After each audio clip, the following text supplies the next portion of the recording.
20도, 부산은 22도 등으로 온화하겠습니다. 11시 뉴스를 마칩니다. 국회정이었습니다. KBS.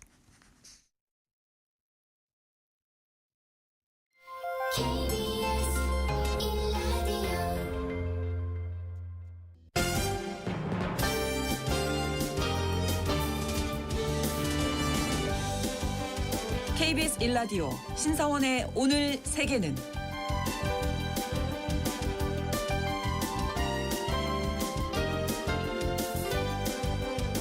안녕하십니까. 아나운서 신성원입니다. 한때 얼리 어답터들이 사랑했던 추억의 브랜드 노키아는 아이폰과 삼성이 주도한 스마트폰 시대의 흐름을 놓치면서 결국 휴대전화 사업을 접을 수밖에 없었습니다. 그런데 최근 엔비디아가 이 노키아에 무려 10억 달러를 투자하면서 다시 주목을 받고 있는데요. 노키아는 그동안 통신 장비 기업으로 체질을 완전히 바꿨고요. 데이터 센터에 필수적인 광통신 기술과 AI에 최적화된 통신 칩 개발에 집중해왔습니다. 이 기술들을 바탕으로 6G 기반의 AI 네트워크 시장을 선점하겠다는 것이 엔비디아와 노키아의 전략인데요. AI의 아이콘 엔비디아가 몰락한 휴대전화 왕국 노키아와 손을 잡은 이후 잠시 후 글로벌 경제에서 짚어보겠습니다.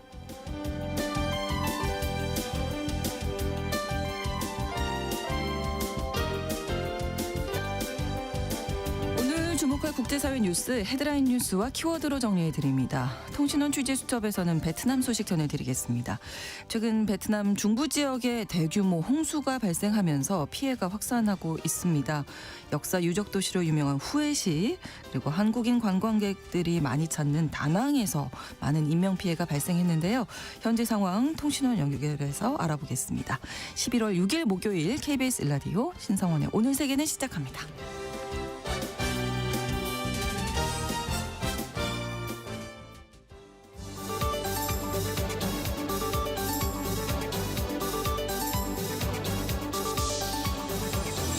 오늘 세계는 헤드라인 뉴스.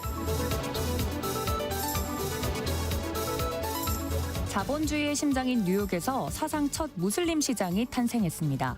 34세 조란 맘다니가 뉴욕 시장에 당선되며 20세기 이후 최연소이자 첫 인도계 아프리카 출신 시장으로 취임합니다. 그는 이민자가 이끄는 도시를 만들겠다며 주거, 복지 강화를 핵심 공약으로 내세웠는데요. 세계 금융의 중심지인 뉴욕이 진보적 정치 실험의 무대가 될지 주목됩니다.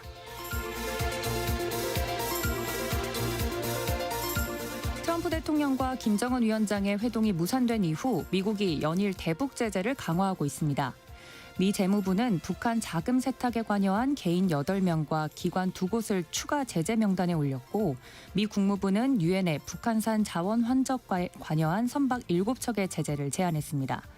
유엔 제재는 중국과 러시아의 거부권으로 사실상 작동이 멈춘 상태입니다. 미국의 독자 제재가 북핵 자금줄을 끊을 수 있을지 주목됩니다.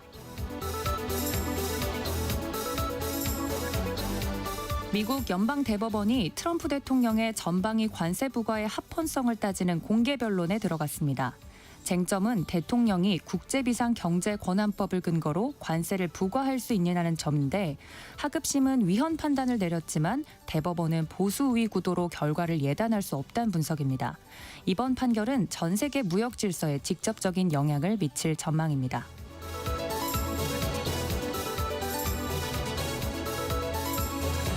멕시코 의회가 자유무역협정 미체결국에 최대 50%까지 관세를 부과할 수 있는 정부안의 심의기한을 2027년 8월 말까지 연장했습니다. 자동차와 철강, 가전 등 1,400여 개 품목이 대상이며 한국도 잠재적 영향권에 포함됩니다. 멕시코 정부는 미국과의 무역협상 카드로 관세 정책을 활용할 가능성을 열어뒀습니다. 한국 기업들은 향후 입법 동향을 면밀히 주시해야 하는 상황입니다.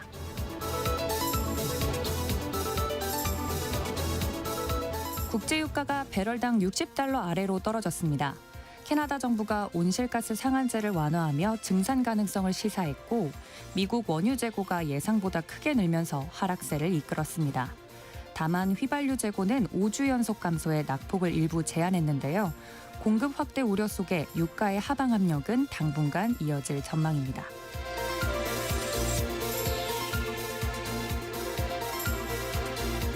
오늘의 헤드라인 뉴스 외신캐스터 도지은 씨가 전해주셨습니다. 이번에는 키워드로 정리한 국제사회 소식을 함께 살펴보겠습니다. 첫 번째 키워드, 자본주의의 심장을 쏟아. 네, 역시 맘다니 뉴스로 많은 분들이 오늘 아침에 뉴스를 확인하셨을 것 같은데요. 네. 자본주의의 심장이죠. 뉴욕에서 정치 신인이 돌풍을 넘어서 태풍을 일으키고 있다는 헤드라인이 쏟아지고 있습니다. 네. 34세 무슬림 민주사회주의자를 자처하는 조란 맘다니가 뉴욕시장에 당선이 됐습니다. 20세기 이후 최연소 뉴욕 최초의 무슬림 시장이 탄생해서 떠들썩한데요. 네. 이 인물은 최초라는 타이틀이 아주 많은 인물이라서 그렇죠. 많이들 들어보셨을 것 같아요. 당선 직후에 이민자가 이끄는 도시를 만들겠다. 라고 선언하면서 임대료 동결과 무상보육 또 부유세 강화를 첫 과제로 올렸습니다. 이게 월가의 도시에서 과연 가능한 실험이냐라는 이야기들이 동시에 따라붙고 있는데요. 맘다니는 1991년 아프리카 우간다에서 태어나서 7살 때 뉴욕으로 이주한 인물입니다. 명문대 교수인 아버지와 또 유명 영화감독 어머니를 둔 소위 말하는 엘리트 출신이긴 한데 스스로를 사회주의자라고 칭해왔습니다. 네. 대학 시절부터 팔레스타인 또 이주민 권리를 옹호하는 단체에서 활발하게 활동을 했고요.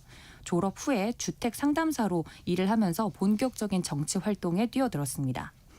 2020년 뉴욕주 하원의원에 당선된 이후에 빠르게 주목을 받으면서 이 진보 정치의 희망으로 떠오르기 시작했고 네. 민주당 안팎에선 제2의 버니 샌더스다라고 불리면서 진보 정치인들의 전폭적인 지지를 받은 것으로 알려져 있습니다. 민주당 내 비주류로 여겨지는 이 맘다니는 생활비나 집세처럼 최근 뉴욕 시민들이 겪고 있는 실제 고충을 해결하겠다라고 공약을 내세우면서 젊은 세대 그리고 이민자 진보 진영에서 큰 지지를 받은 것으로 알려져 있는데요. 최근 뉴욕 증시 상황도 그렇고 뉴욕의 이슈들을 좀 보면 미국의 셧다운이 계속 길어지고 있다 보니까 그렇죠. 네, 살기가 너무 어렵다는 이야기가 나오고 있는데 이렇게 주거, 육아, 교통 등 생활 물가에 지친 시민들에게 체감 고통을 파고들면서 다가갔고 소셜미디어 조직전으로 청년과 특히 이민층의 지지 결집에 성공해서 이번 선거에 당선이 된 것으로 확인이 됩니다. 네. 반대로 유대계 재계 보수층에서는 세율 인상 치안 약화 이런 이유들을 들면서 우려의 목소리를 내고 있는데요. 심지어 민주당 내에서도 주류나 보수파에선 이 인물이 너무 급진적이다라고 하면서 반발의 이야기도 나오곤 있습니다. 네. 근데 이제 핵심은 워싱턴과의 기싸움의 예. 변수겠죠. 예, 트럼프 대통령이 지금 매우 심기가 안 좋을 겁니다. 네, 트럼프 대통령이 선거 기간 내내 아예 맘다니를 공산주의자다. 라고 규정하면서 연방 지원을 축소하겠다, 주 방위군을 투입하겠다, 뭐 이런 센 언급을 계속했었죠. 맘다니는 왕조 정치에 맞선 승리다라고 하면서 맞받아치는 모습입니다. 트럼프 대통령은 당선 이후에 우리는 지금 민주당이 초래한 끔찍한 정부 셧다운 한가운데 있다. 그들은 일본의 가미카제 조종사 같다라는 비유까지 서슴지 않았는데요. 네. 필요하다면 그들은 나라까지 무너뜨릴 것이다 라고 하면서 이번 셧다운의 책임을 민주당에게 아예 돌리는 모습이었습니다.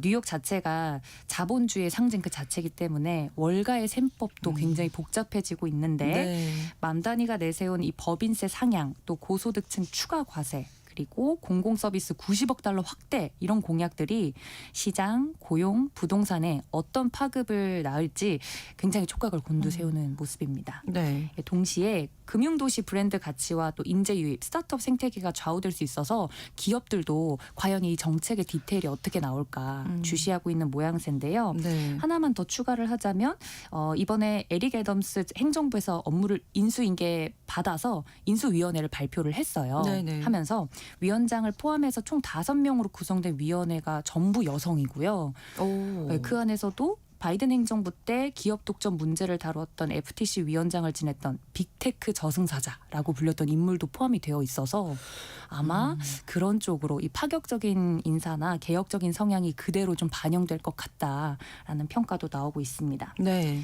근데 이번 선거에서 민주당은 뉴욕시장뿐만 아니라 버지니아와 뉴저지 주지사 선거에서도 모두 이겼잖아요. 네.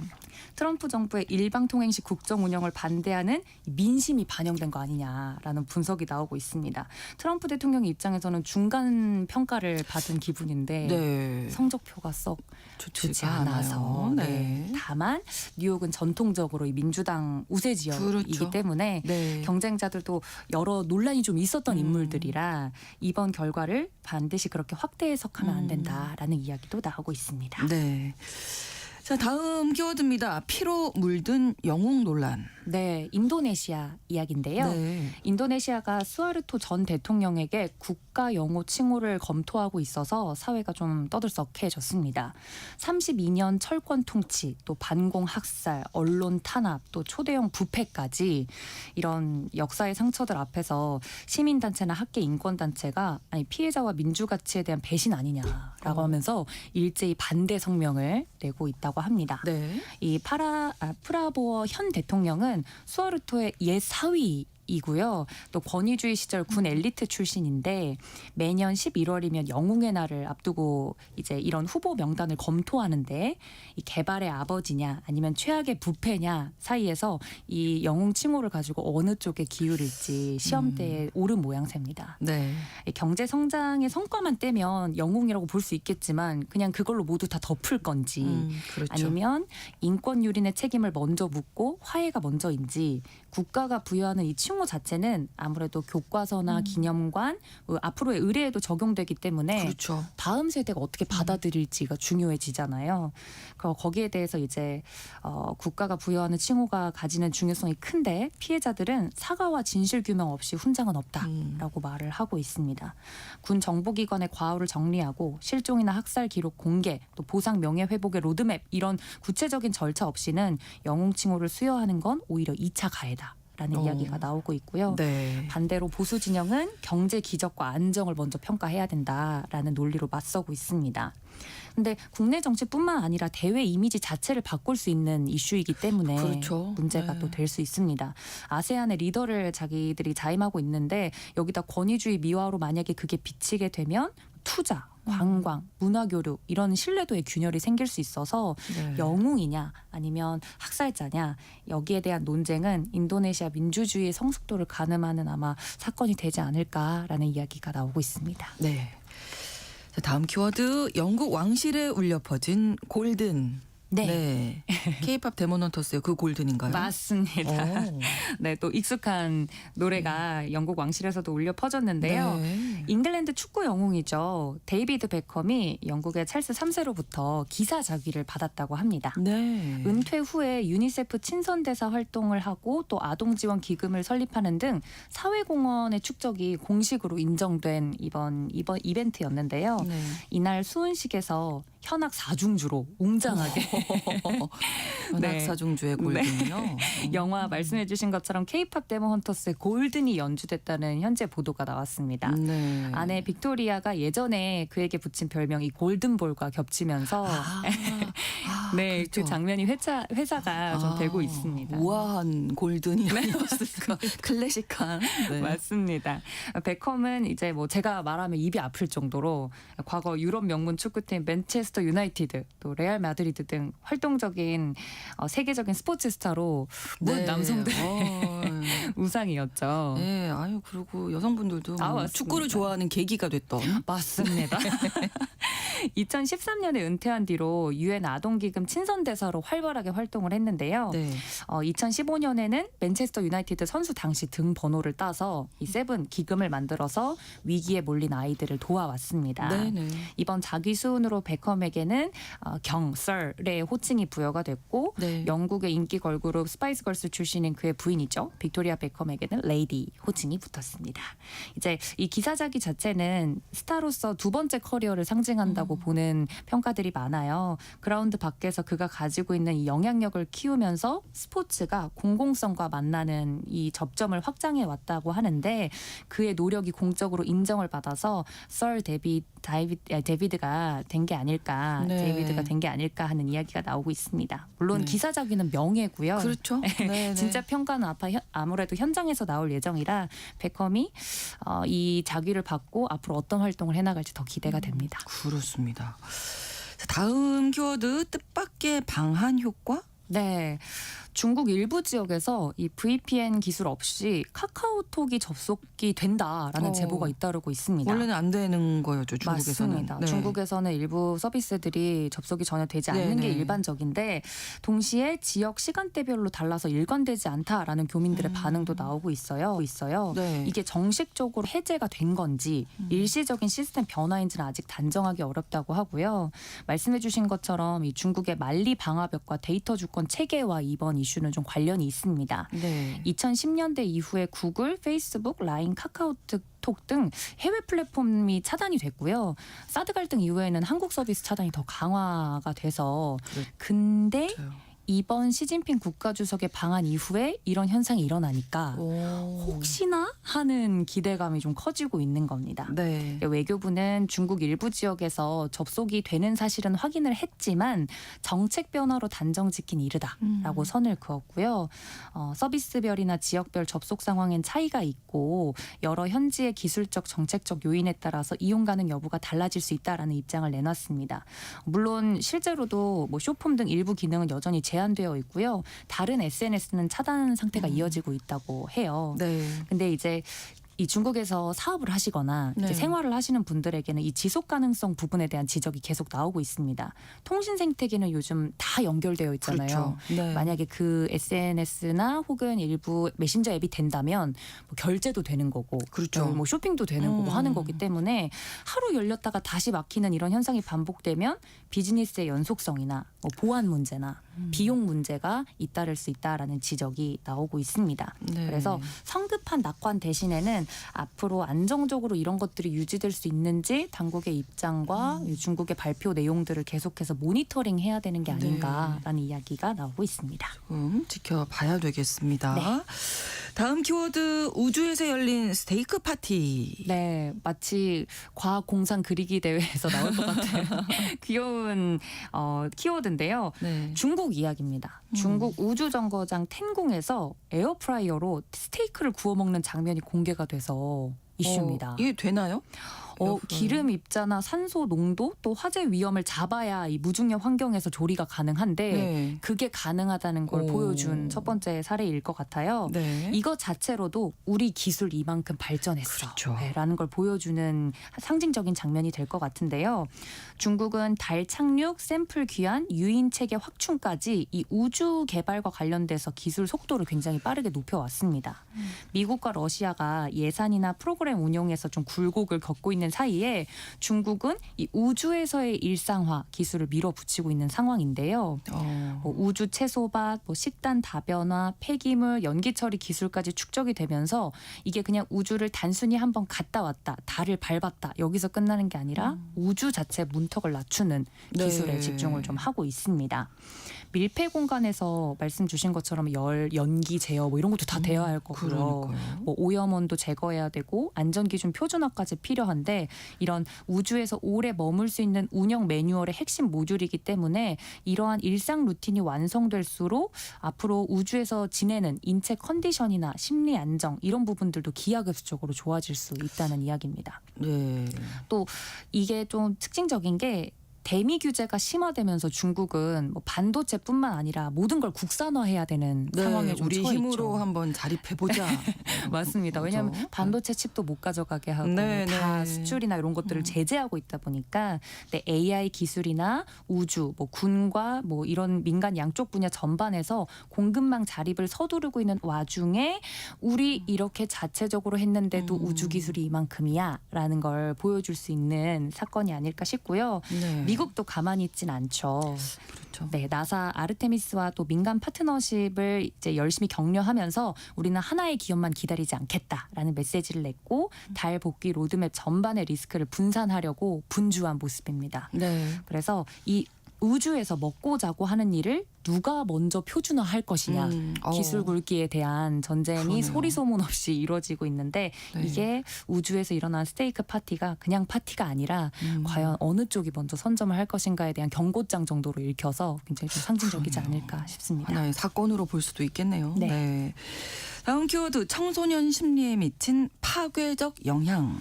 네, 이번에 프랑스 검찰이 이 틱톡 이죠. 네. 추천 알고리즘이 청소년의 자살을 조장했는지 예비 수사에 착수했다는 소식입니다. 네. 위원회의 조사는 자녀를 잃은 유족 등이 이 틱톡 프랑스를 상대로 소송을 제기한 걸 계기로 이루어졌고요. 네. 위원회는 조사 결과를 토대로 검찰에 이 플랫폼에 대한 수사를 의뢰했습니다.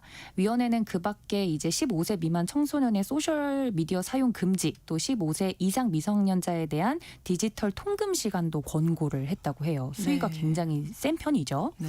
수사 포인트는 3가지인데요.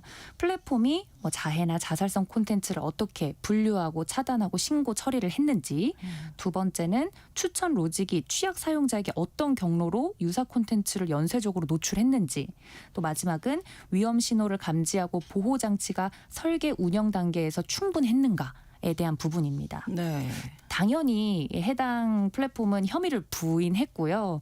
사전 보호 기능과 자동 필터링 성과를 강조했습니다. 우리는 10개의 유해 콘텐츠가 있다면 한 9개는 자동으로 올리기 전에 차단이 된다. 네, 네, 네. 근데 규제 당국은 사후 삭제 건수보다 노출 예방의 실패율을 보기 때문에 이 알고리즘이 편집자이자 배포자이니까 네. 이걸 핵심 책임으로 소환해야 된다라고 하면서 강하게 꼬집고 있습니다. 제가 프랑스 굉장히 좀 수위가 세다라고 말씀드렸는데 유럽이 규제 네. 환경이 좀 빡빡한 편이기 때문에 네. 이 디지털 서비스법 DSA 시행으로 초대형 플랫폼의 위험 평가 또 완화 의무가 강화됐고요. 투명성 보고 또 외부 감사를 거치지 못할 경우에는 과징금 리스크가 커져서 유럽이 특히나 이런 이슈에 또 민감하다. 또 부모나 학교, 지자체 역할도 커져야 된다는 목소리도 나오고 있습니다. 네, 네. 네, 아무래도 플랫폼이 규제하는 거나 이제 당국에서 관리를 하는 건 한계가 있기 때문에 자체적으로도 이 이용자에 대한 보호가 함께 이루어져야 해법이 작동할 거다라는 이야기가 네. 나오고 있습니다. 부모가 학교가 사회가 네. 다 함께 우리 아이들 지켜야죠. 네.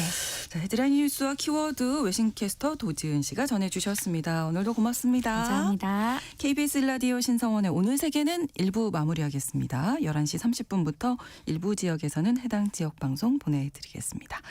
라이저스 브라더스의 You've Lost That Loving Feeling 함께 듣겠습니다. You never close your eyes anymore when I kiss your lips.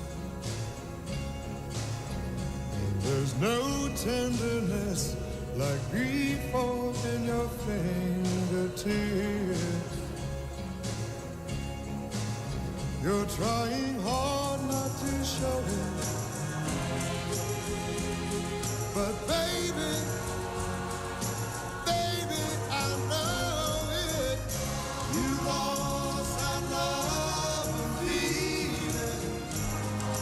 Oh, that love and feeling.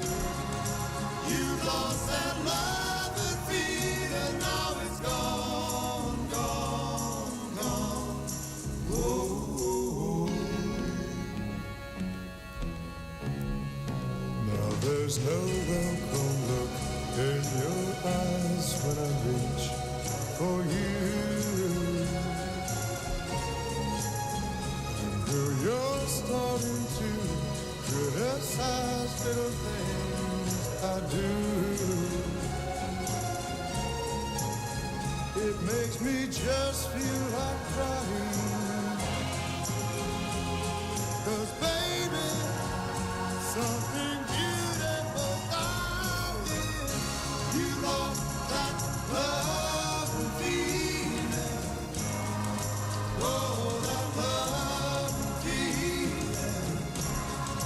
You lost that love and feeling. Now it's gone, gone, gone. Whoa, whoa.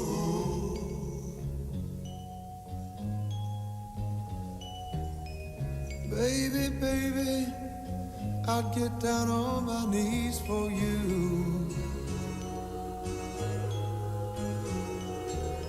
If you would only love me like you used to do, yeah.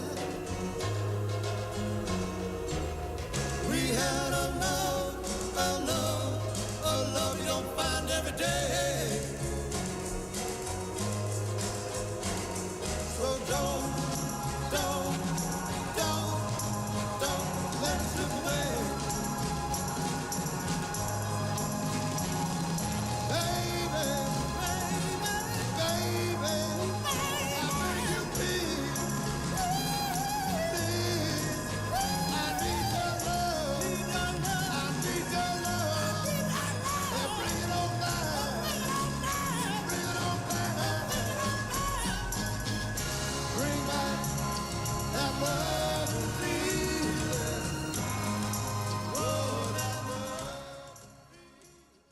지금 시각은 11시 30분입니다.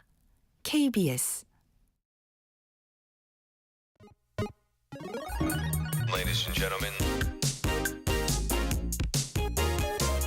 국제사회의 다양한 뉴스를 한눈에 KBS 1라디오 신성원의 오늘 세계는 세계를 바로 보는 최소한의 투자입니다.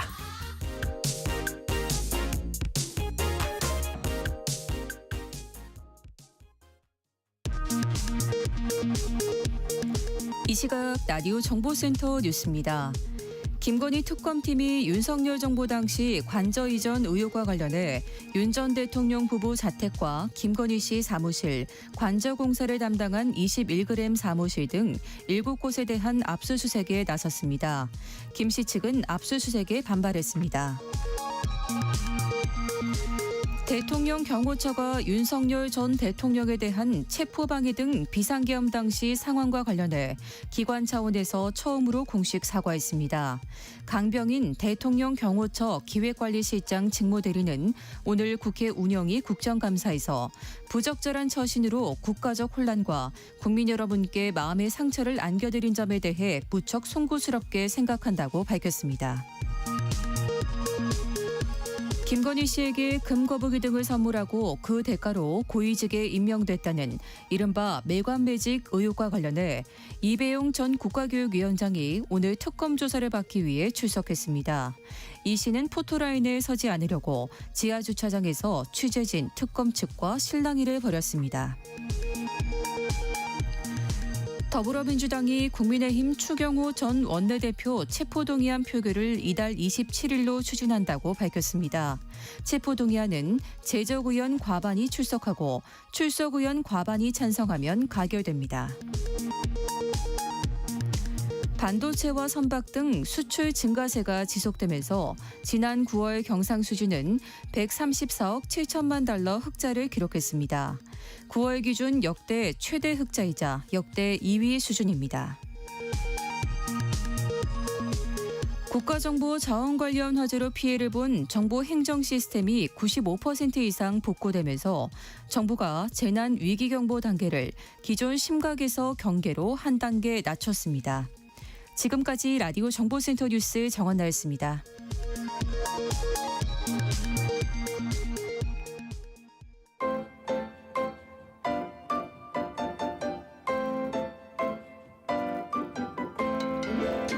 통신원 취재 수첩.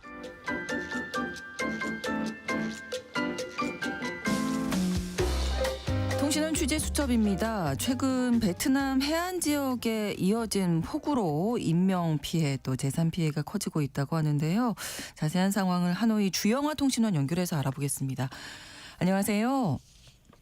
네, 안녕하세요. 네, 베트남 지금 대규모 홍수 피해가 아주 심하다고 소식을 접하고 있는데 여기에 태풍 갈매기가 또 북상 중이라고요. 지금 현지 상황은 어떻습니까?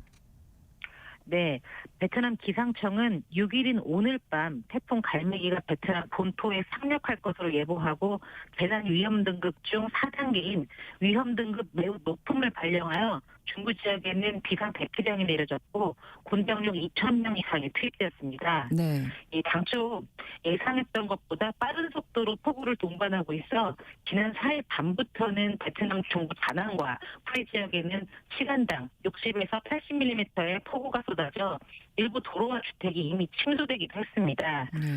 이번 태풍 갈매기는 순간 최대 풍속은 15급에 달할 것으로 예보되는데요.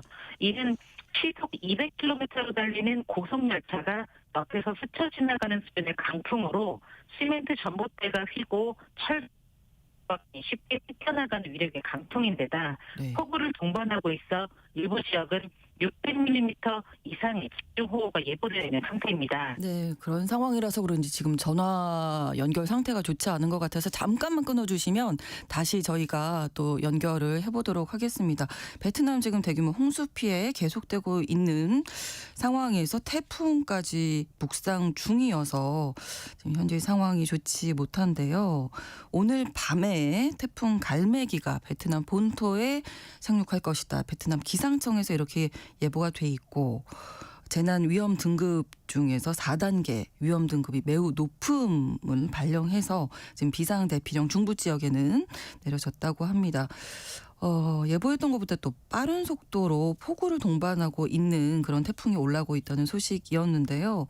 베트남 중부 다낭 후에 지역에 폭우가 또 쏟아지고 있어서 침수가 되기도 했고요. 다시 주영아 통신원 연결해서 말씀 들어보겠습니다. 그러면 지금 홍수 피해 상황은 현재 어떻게 집계되고 있나요? 네, 베트남 전역이 아시다시피 홍수 피해가 심한데요. 네. 10월 25일부터 내린 폭우로 베트남 중부 지역이 가장 피해가 심했습니다.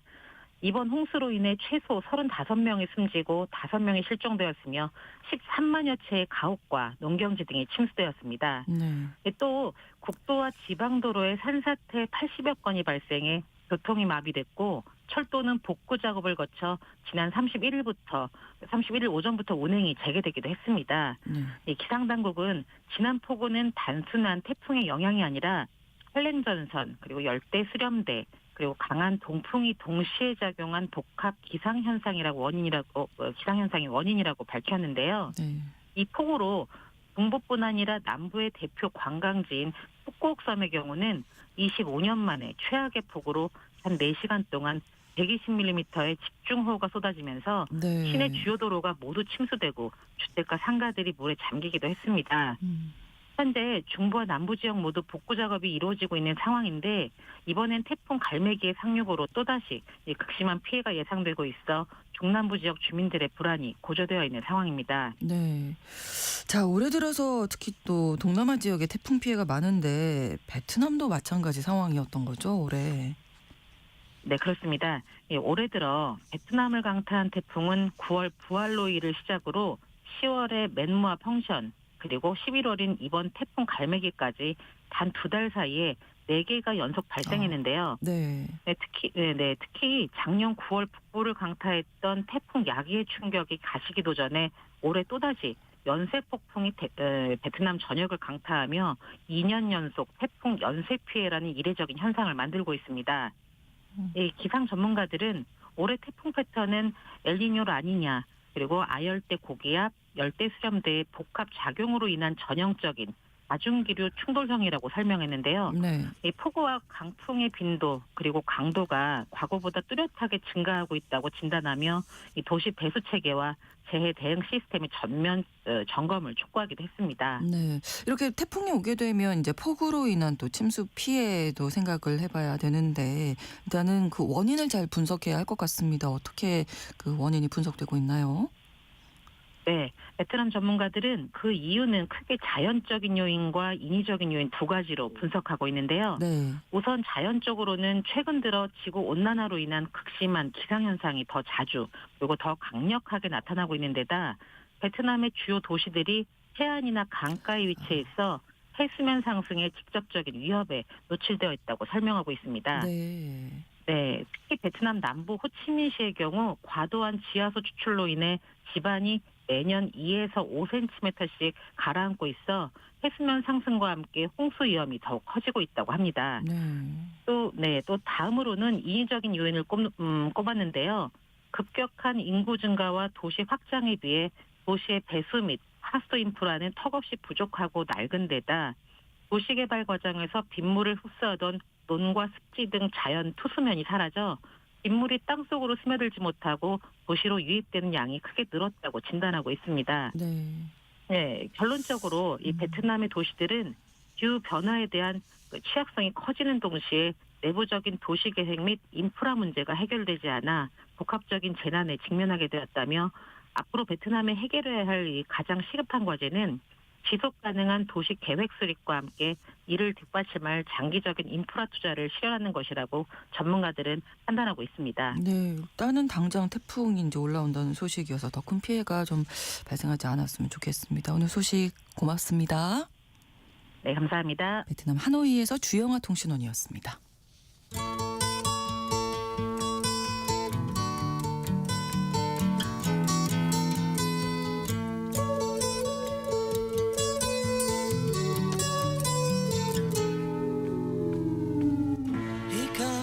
AI 산업 산업을 이끄는 아이콘이라고 할 수 있는 엔비디아가 왕년의 휴대폰 제왕 노키아에 무려 10억 달러를 투자했다고 합니다. 노키아 아마 기억하는 분들도 많으실 텐데요. 10여 년 전에 삼성에 밀려서 휴대전화 시장에서는 몰락했지만 지금은 5G 통신 장비 회사로 탈바꿈했는데 엔비디아가 왜 노키아에 거액을 투자한 건지 오늘 글로벌 경제에서 알아보겠습니다. 3프로 TV 언더스탠딩 김상훈 기자 오늘도 나오셨습니다.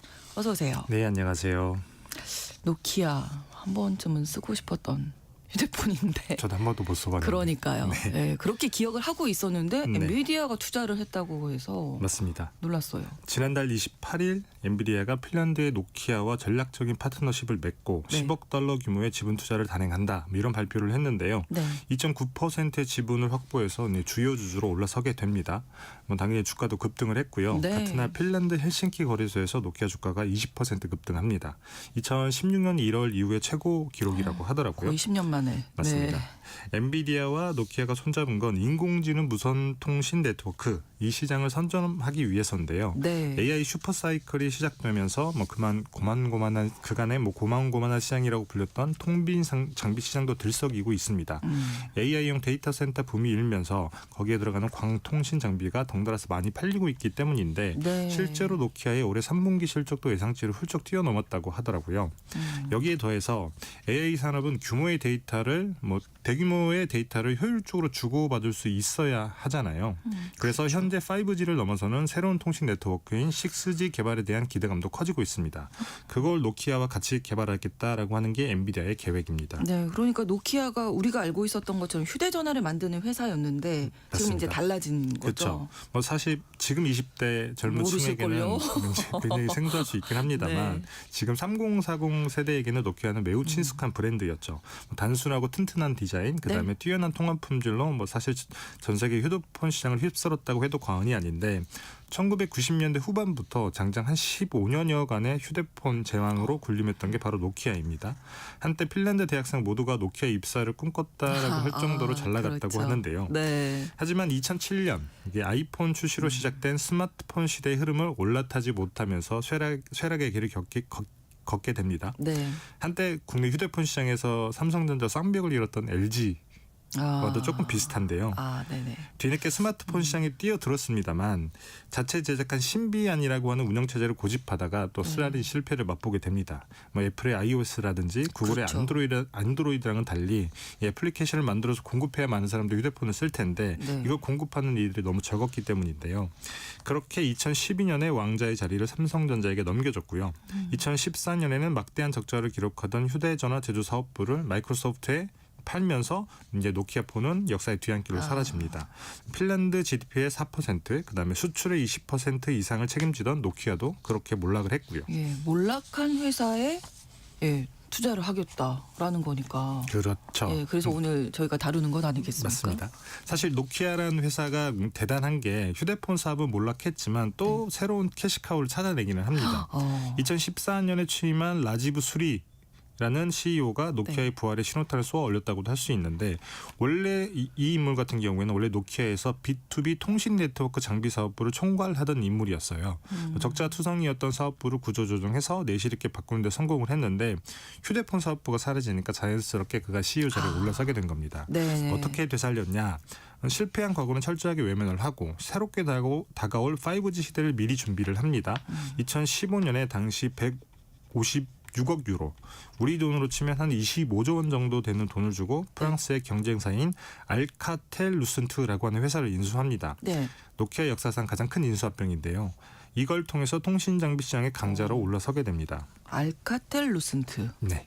예, 좀 생소하시죠? 네, 네. 이게 B2B 기업이라서 그런 건데 그래도 많은 분들이 벨 연구소는 알고 계실 거예요. 네. 1925년에 미국에 설립된 연구소인데 전화 교환기나 그다음에 트랜지스터, 그다음에 디지털 정보의 기본 단위인 비트의 개념을 처음으로 정립했을 정도로 통신 분야에서는 굉장히 독보적인 연구소이기도 하고요. 네네. 원래는 미국 굴지의 통신 회사라고 할 수 있는 AT&T의 계열 연구소였습니다. 20세기 미국의 20세기를 이끈 혁신의 주역으로 꼽히기도 하는데 노벨상 수상자도 13명이나 배출을 했거든요. 그런데 벨 연구소는 모기업인 AT&T가 1984년에 반독점법 때문에 분할되는 과정에서 독립을 합니다. 그래서 결국 세력의 길을 겼다가 1996년에 프랑스 알카텔 루슨트에게 넘어가는데요. 네. 그 벨 연구소를 품은 알카텔 루슨트를 노키아가 인수한 겁니다. 그렇게 벨 연구소가 가지고 있던 3만여 개에 달하는 엄청난 규모의 특허도 노키아 손에 들어갔고요. 네. 벨 연구소의 기술력을 바탕으로 해서 통신 장비 시장의 글로벌 강자로 올라서게 된 겁니다.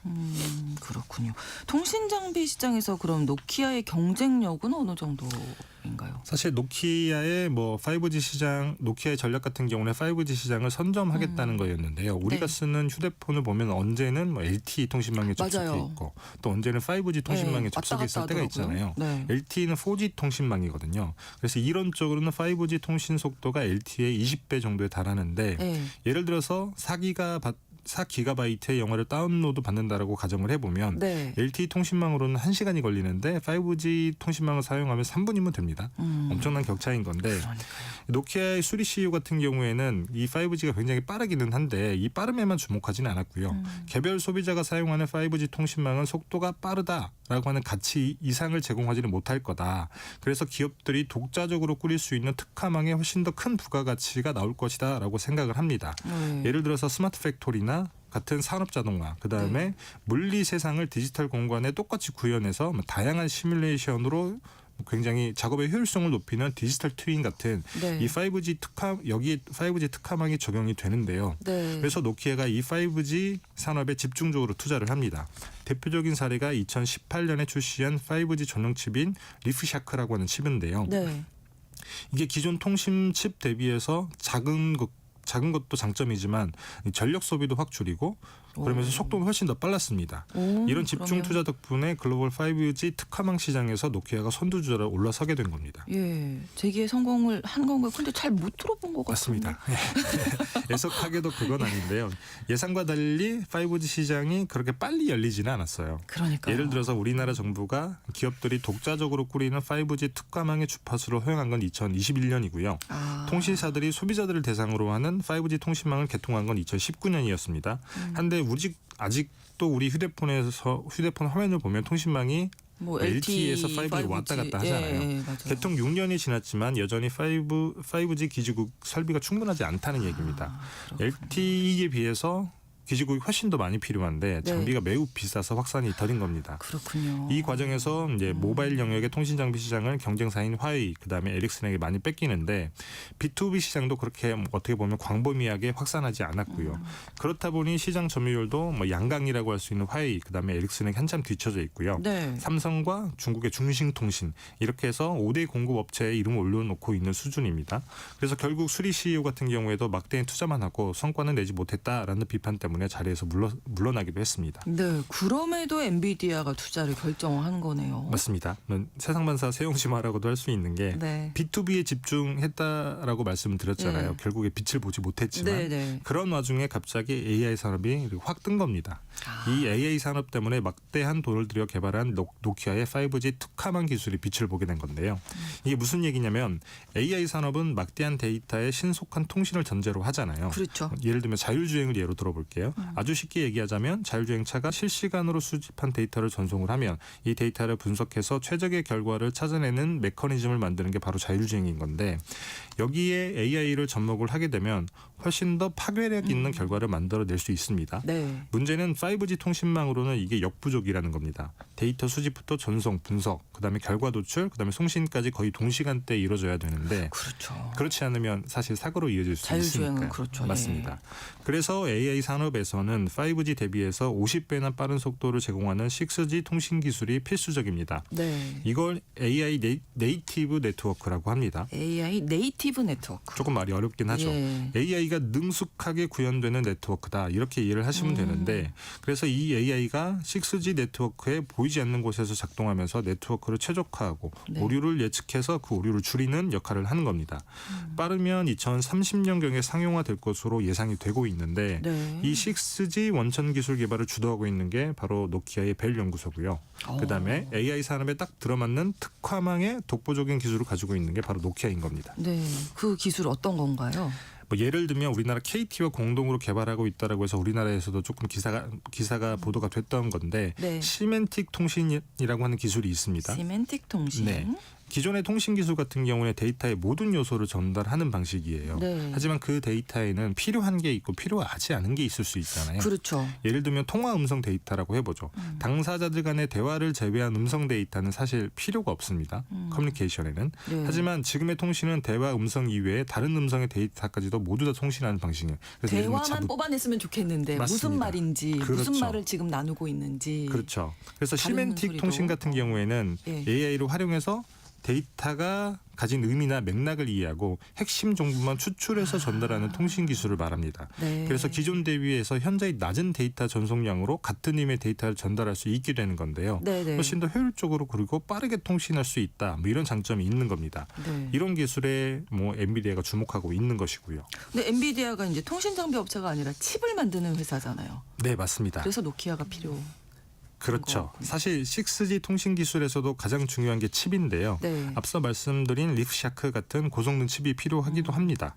그래서 엔비디아가 노키아와 손잡고 6G 통신망에 적합한 이동 통신용 칩을 만들겠다라고 하는 것이고요. 네. 사실 엔비디아 같은 경우에는 GPU라는 칩을 만들고 있기는 한데 또 다른 어떤 시장이 필요하기도 하겠죠. 그렇죠. 그렇게 엔비디아가 만든 칩을 노키아의 통신 장비에 넣고 노키아 그걸로 다시 6G 특화망을 원하는 기업들에게 팔게 되면 그렇게 노키아가 돈을 잘 벌면 주요 주주인 엔비디아도 배당으로 돈을 벌 수 있기도 합니다. 칩을 팔아서 돈을 벌기도 하고 그렇죠. 노키아가 잘 되면 배당으로 돈을 벌기도 그러네요. 하고 그래서 투자를 한 것이라고 이해를 하시면 될 것 같습니다. 네. 근데 이런 얘기하면 좀 그럴지 모르겠지만 또 실패할 수도 있는 거잖아요. 앞서서 그런 얘기를 많이 듣다 보니까. 네, 맞습니다.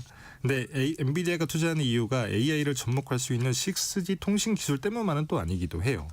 통신 기술에는 칩도 필요하지만 네. 구리선을 대체할 수 있는 광섬유도 필수적입니다.